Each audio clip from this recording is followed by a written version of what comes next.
ప్రియ శ్రోతలు, మీ బైబిళ్లు తెరవండి. ఈరోజు మన పాఠం గలతీ పత్రిక 6వ అధ్యాయం 11వ వచనం నుండి 14వ వచనం వరకు. పౌలు అంటున్నాడు, నా స్వహస్తములతో మీకెంత పెద్ద అక్షరాలతో రాస్తున్నానో చూడండి.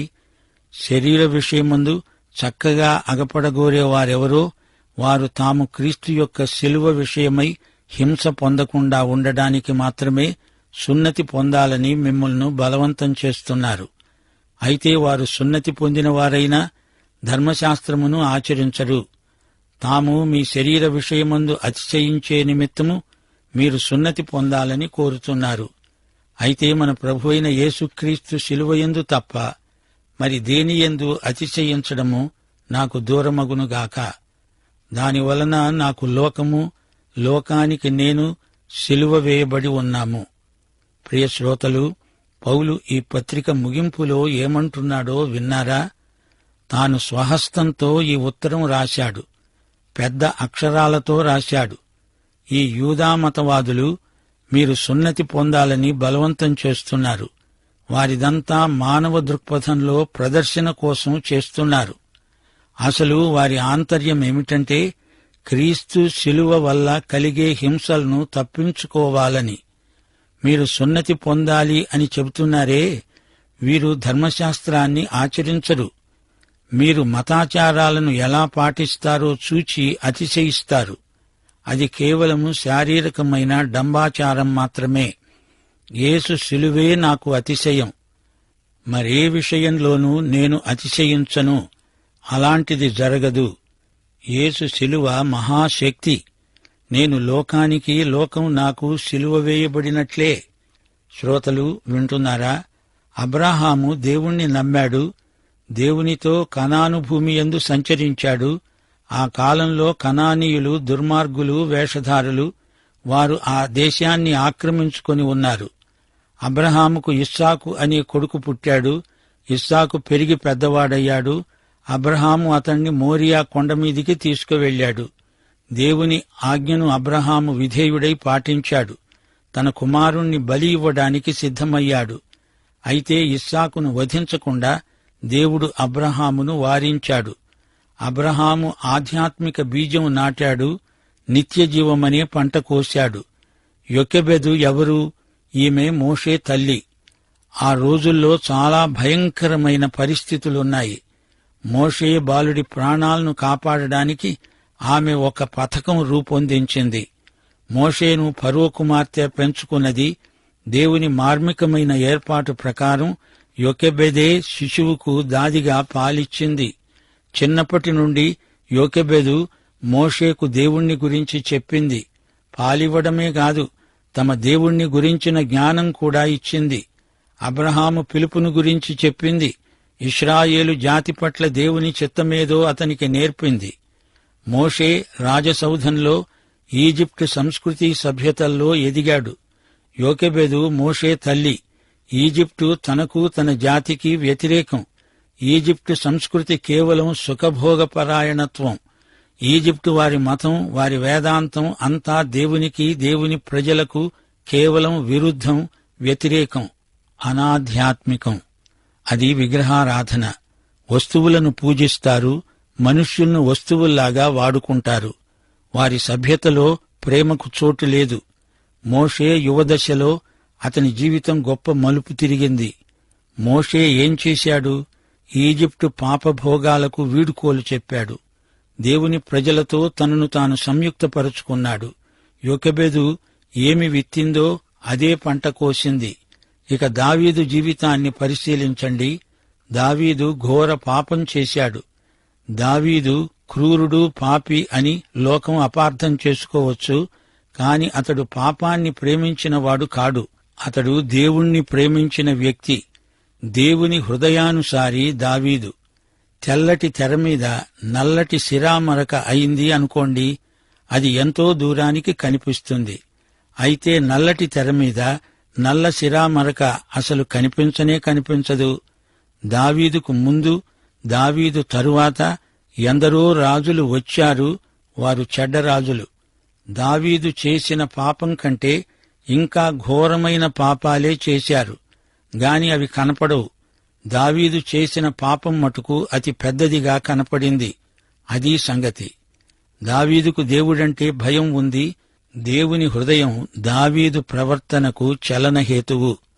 దుప్పి నీటివాగుల కోసం ఆశపడినట్లు దేవుని కోసం దావీదు ప్రాణం తృష్ణగొని ఉంది. అయితే దావీదు విత్తిన పాపబీజం విషాముష్టి పంటను తెచ్చింది. అతని సంతానం పాడైపోయారు. నేస్తం, వింటున్నావా? నీవేది విత్తుతావో అదే పంట కోస్తావు. మన జీవితమంతా విత్తనాలు వేయడమే. మేలు చేయడం అంటే మేలు రకం విత్తనాలు వేయడం, మేలు రకం పంట కొయ్యడం. మేలు చేయడానికి మన చుట్టూరా ఎన్నో అవకాశాలున్నాయి. సత్కార్యాలు చెయ్యండి గాని వాటికి పునాది సద్వాక్యం. ఇది కృపాసువార్త. ఆత్మానుసారంగా నడుచుకోవడం. అప్పుడు ఆత్మ ఫలం ఫలిస్తుంది. అందరికీ అవధులు లేకుండా మేలు చేయవచ్చు. విశేషించి విశ్వాస గృహానికి చెందిన సోదర విశ్వాసులందరికీ ఎడతెగక మేలు చేస్తూనే ఉండాలి. పౌలు పెద్ద అక్షరాలతో ఈ ఉత్తరం రాశాడు. ఇది పౌలు సొంత దస్తూరి. పెద్ద అక్షరాలతో రాశాడంటే ఇది పెద్ద ఉత్తరమేమీ కాదు. ఈ పత్రికకు 6 అధ్యాయాలున్నాయి. రోమా పత్రికలో 16 అధ్యాయాలున్నాయి. రోమా పత్రిక, గలతీ పత్రిక, ఈ 2 పత్రికల సందేశం ఒకటే. ఎందుకింత పెద్ద అక్షరాలతో రాశాడు? పౌలు దృష్టి బలహీనమైంది.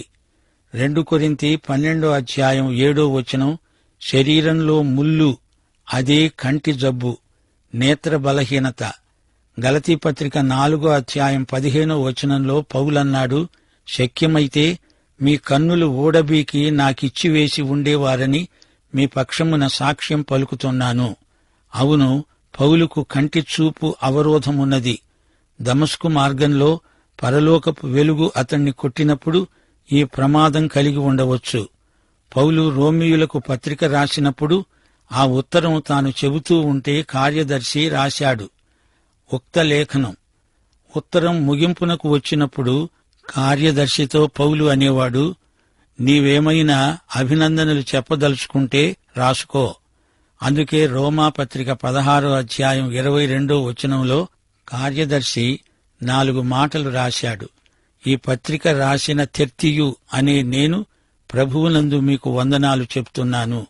అయితే పౌలు ఈ గలతీ పత్రిక రాసినప్పుడు పౌలుకు కోపం వచ్చింది. వారు సువార్తను ధర్మశాస్త్రంతో కలగలుపు చేస్తున్నారని విన్నాడు. దేవుని కృపాసువార్తను కల్తీ చేస్తున్నారు. సువార్తలోని శక్తిని విస్మరిస్తున్నారు. కృపాసువార్తలోని కృపను కాదని దాని స్థానంలో ధర్మశాస్త్ర మతాచారాలను, సున్నతి సంస్కారాన్ని తెచ్చిపెడుతున్నారు. కార్యదర్శి లేఖకుడు వచ్చేదాకా పౌలు కనిపెట్టలేకపోయాడు. పెద్ద పెద్ద అక్షరాలతో తనే పత్రికనంతా రాసి ముగించాడు. కండ్లు మసక, సరిగా కనపడవు. అందుకే అంత పెద్ద అక్షరాలతో రాశాడు. పత్రిక ముగింపులో పౌలు తన సాక్ష్యం క్లుప్తంగా రాశాడు. అన్యులను సున్నతి చేయించుకోవలసిందని ఈ ధర్మశాస్త్రవాదులు ఒత్తిడి చేస్తున్నారు. యూదులతో, యూద మతంతో వీరు రాజీ పడుతున్నారు. ఆ యూదులు అసలు విశ్వాసులు కానే కారు. యూదా మత సంస్కారవాదులు. వారు ధర్మశాస్త్రీయ ఛాందసులు. వారిని సమర్థిస్తూ బోధిస్తే ఏ బాధ ఉండదు. అలాంటి బోధ ప్రకృతి సంబంధికి బాగా నచ్చుతుంది. పాత స్వభావాన్ని ధర్మశాస్త్రం తొక్కిపడుతుంది. అయితే వీరు ధర్మశాస్త్రాన్ని చేతపట్టుకొని ఎడాపెడా అందర్నీ ఖండిస్తారు. కొత్త స్వభావం సంగతి వీరికి తెలిస్తే గదా. వీరికి కృప అంటే బొత్తిగా తెలియదు. తాను లోబడకపోయినా అవతలి వ్యక్తిని ధర్మశాస్త్ర దండంతో కొట్టాలని చూస్తారు. వీరి ధర్మశాస్త్రవాదం కృపాయుగంలో దేవుని దృష్టిలో అశాస్త్రీయం. ధర్మశాస్త్రమంతా నెరవేర్చరు. అందులో సున్నతి లాంటివి 1-2 పట్టుకొని తమ భక్తిని నలుగురిలో ప్రదర్శించడానికి తాపత్రయపడతారు. మానవ హృదయానికి కృప రుచించదు. శిలువ ప్రకృతి సంబంధికి అభ్యంతరం. అన్యులను సున్నతి చేయించుకోవాలని చెప్పి ధర్మశాస్త్ర విధేయులు అని పేరు తెచ్చుకోవాలని వారి ప్రయత్నం. మేము ధర్మశాస్త్రం కింద జీవిస్తాము అనేవారు నిజంగా ధర్మశాస్త్రం అంతటినీ అనుసరించరు, అనుసరించలేరు. కొండమీది ప్రసంగాన్ని ధర్మశాస్త్రంలాగా తయారు చేయడం మరో తప్పిదం. అలా చేసేవారు భక్తు వేషధారులు. కొండమీది ప్రసంగం నీ మతమా? అట్లా అనరాదు. కృపాయుగంలో పరిశుద్ధాత్మ నిర్వహణే క్రైస్తవ జీవితం. కొండమీది ప్రసంగమంతా విశ్వాసుల జీవిత శైలి. అలా చేయడానికి ప్రయత్నించటం కాదు, క్రీస్తులాగే జీవించడానికి పరిశుద్ధాత్మ నీలో ఉండి నీకు సాయం చేస్తాడు. వేషధారణ కాదు, చేసినట్లు నటించటం కాదు. కొండమీది ప్రసంగం మరో ధర్మశాస్త్రమూ కాదు. దేవుని కృప ధర్మశాస్త్రాన్ని మించినది. పరిశుద్ధాత్మ ధర్మశాస్త్రాన్ని మించి మన చేత చేయిస్తాడు. 14వ వచనంలో పౌలు ఇదే సత్యాన్ని పునరుద్ఘాటిస్తున్నాడు. యేసు శిలువయందే నేను అతిశయిస్తాను. నాకు లోకం శిలువ వేయబడింది, నేను లోకానికి శిలువ వేయబడి ఉన్నాను. అంటే పౌలుకు లోకానికి మధ్య శిలువ ఉంది. ప్రతి విశ్వాసి అనుభవము ఇదే అయి ఉండాలి. ఈ అనుభూతి నీ ప్రవర్తనను తీర్చిదిద్దుతుంది. కొండమీది ప్రసంగాన్ని జీవిస్తున్నాను అని అతిశయించటం కాదు, ఏదో గొప్ప సంఘంలో సభ్యుడివై ఉండడమూ కాదు.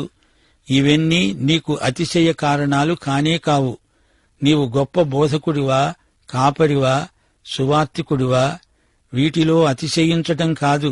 క్రీస్తు శిలువే మనకు అతిశయ కారణం. యేసు చనిపోయిన శిలువ, శిలువపై చనిపోయిన యేసు మాత్రమే నీకు అతిశయాస్పదం. దేవునికి స్తోత్రం. శ్రోతలు వింటున్నారా? సంఘాలలో ఆ రోజుల్లో మంచి ఉపదేశకులుండేవారు. క్రీస్తు ఆశీర్వాదాలు ఆ రోజుల్లో క్రైస్తవులు పరస్పరం సమృద్ధిగా పంచుకునేవారు. ఒకరికి ఎక్కువ ఉంటే మరొకరికి తక్కువ ఉంటే ఇద్దరూ ఒకరితో ఒకరు పంచుకోవడం. ఇదే కొయినోనియా సహవాసం. నిత్య సత్యాలు నేను నీకు బోధిస్తే నీకున్న భౌతిక ఆశీర్వాదాలు నాతో పంచుకో. అప్పుడు మనిద్దరి మధ్య కొయినోనియా సహవాసం అర్థవంతమవుతుంది. విశ్వాసీ, నీలో శరీరానుసారమైన మనసు విజృంభిస్తే నీవు కోసే పంట విషాముష్టి పంట మాత్రమే. రాజమార్గంలో నడువు, ఇది ఆత్మానుసారమైనది. ఆత్మఫలం ఎంతైనా కోరదగినది. ఒక వ్యక్తి పాపం చేస్తున్నాడంటే చెడ్డ విత్తనం నాటాడని అర్థం. దాని పంట నీవు కోయక తప్పదు. నీకు స్కూటరు ప్రమాదమైందనుకో, తప్పు నీదే అయితే అధికారి క్షమించాడే అనుకో, అయినా నీ ఎముకలు విరిగాయి. నీ తప్పునకు ఫలితం నీవే అనుభవించాలి గదా. గాయం నయమైన తరువాత కూడా ఆ మచ్చ మాయదు. నీవు విత్తిందాని ఫలం నీవే అనుభవించాలి అనే సార్వత్రిక సత్యాన్ని పౌలు ఈ పాఠంలో సోదాహరణంగా నిరూపించాడు. యూదుల ప్రాపకం కోసం అన్యులు కూడా సున్నతి సంస్కారాన్ని ఆచరించాలని మతవాదులు సిద్ధాంతీకరిస్తున్నారు. ధర్మశాస్త్రాన్ని నెరవేరుస్తే దేవుడు ఆశీర్వదిస్తాడు అని వారు ధర్మశాస్త్ర యుగం గతించినా ధర్మశాస్త్రపు మాటలే తిరిగి మాట్లాడుతున్నారు. మానవుడి ప్రయాస ప్రయత్నము రక్షణ మార్గము కాజాలవు. పౌలు వారికి శిలువను చూపుతున్నాడు. రక్షణ కోసం మీరు పడే ప్రయాస అంతా వృధా. రక్షణ ఉచిత కృప. నీ విశ్వాసము దేవుని కృప రక్షణలో కలుసుకుంటాయి. గలతీ పత్రిక 6వ అధ్యాయం 12వ వచనంలో పౌలు కొందరిని ఉద్దేశించి వారు శరీర విషయమందు చక్కగా అగపడగోరుతారు అన్నాడు. అంటే ఏమిటి? అంటే శరీరమును శరీరానుసారమైన మనస్సును ప్రదర్శించగోరేవారు. అంటే బాహిరమైన ఆచారకాండను చూపి అతిశయపడేవారు. వీరు ధర్మశాస్త్రవాదులు, యూదా మత సంస్కారాలతో అతిశయించేవారు. వారికి తమ ఘనతయందే ఎక్కువ ఆసక్తి. మతంలోని బాహిర ప్రదర్శన మాత్రమే వారికి ఇష్టం.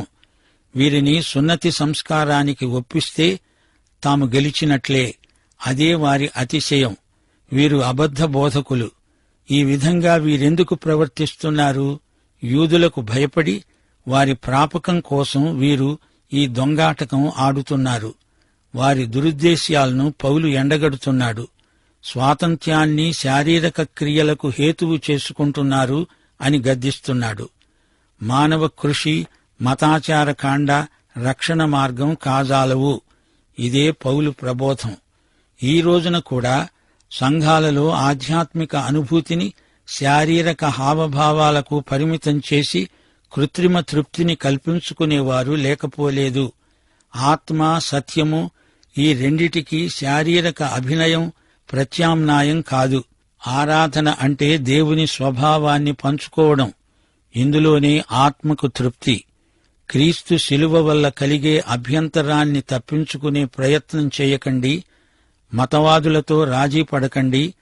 క్రీస్తును, ఆయన ఉచిత కృపను యూదులు వ్యతిరేకిస్తున్నారు. ధర్మశాస్త్రీయ మతాచారమైన సున్నతిని అడ్డం పెడితే యూదులు సమ్మతిస్తారు.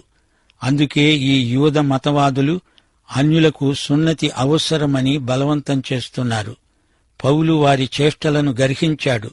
యేసు శిలువే నా అతిశయం అంటూ పౌలు తన అనుభవ సాక్ష్యాన్ని వారికి వినిపించాడు. పౌలు హృదయం నిండా యేసు యొక్క విమోచనాత్మక కృప ఉంది. మానవునికి దేవుని కృప పొందే అర్హత నిర్హేతుకమైనది. అందుచేత ఏ శరీరి అతిశయించడానికి ప్రభువు ఎదట ఏమీ లేదు. యాకోబు పత్రిక 2వ అధ్యాయం 10వ వచనం ప్రకారం ఎవడైనా ధర్మశాస్త్రమంతా గైకొని ఒక్క ఆజ్ఞ విషయములో తప్పిపోయిన ఎడల ఆజ్ఞలన్నిటి విషయములో అపరాధి అవుతాడు. ఇక్కడ ఈ మతవాదులు సున్నతి అనే ఒక్క ఆజ్ఞను మాత్రమే పాటించి మిగతా వాటిని వదిలేస్తున్నారు. వారు వీరు ఒకటే కోవకు చెంది ఉన్నారు. శిలువ సందేశం గలతీ పత్రిక అంతటా పర్యాప్తమై ఉన్నది. ధర్మశాస్త్రము విషయమై మృతులము, క్రీస్తునందు దేవునికి సజీవులము. నాకు లోకము, లోకానికి నేను సిలువ వేయబడి ఉన్నాము. ఈ ప్రక్రియ అంతా నిర్వహించేవాడు పరిశుద్ధాత్మే. నేను క్రీస్తుతో కూడా సిలువ వేయబడి ఉన్నాను. ఇక జీవించేవాణ్ణి నేను కాను, క్రీస్తే నాయందు జీవిస్తున్నాడు.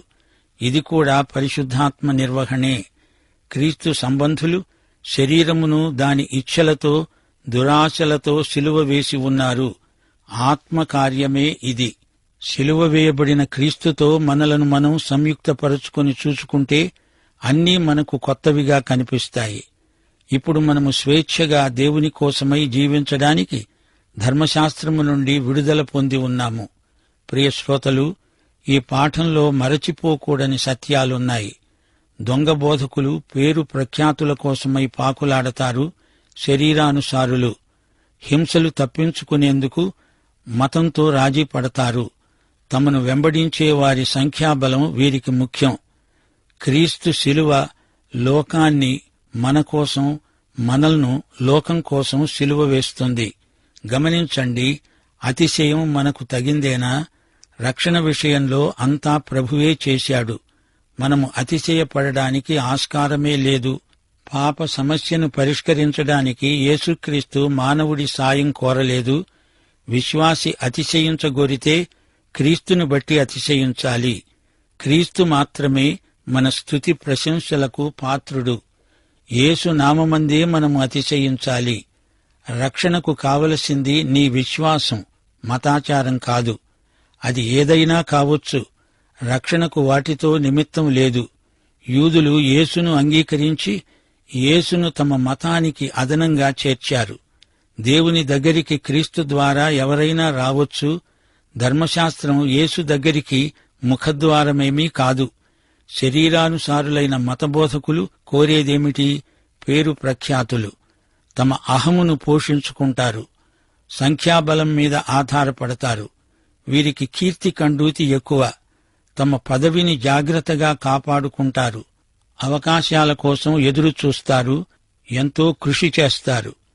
ప్రజాకర్షణ కోసం నానాయాతన పడతారు. పౌలు గలతీ సంఘస్థుల పోకడలను పసికట్టి హితబోధ చేశాడు. ఈ పాఠం సారాంశమిదే. యేసే, ఆయన శిలువే మన అతిశయం.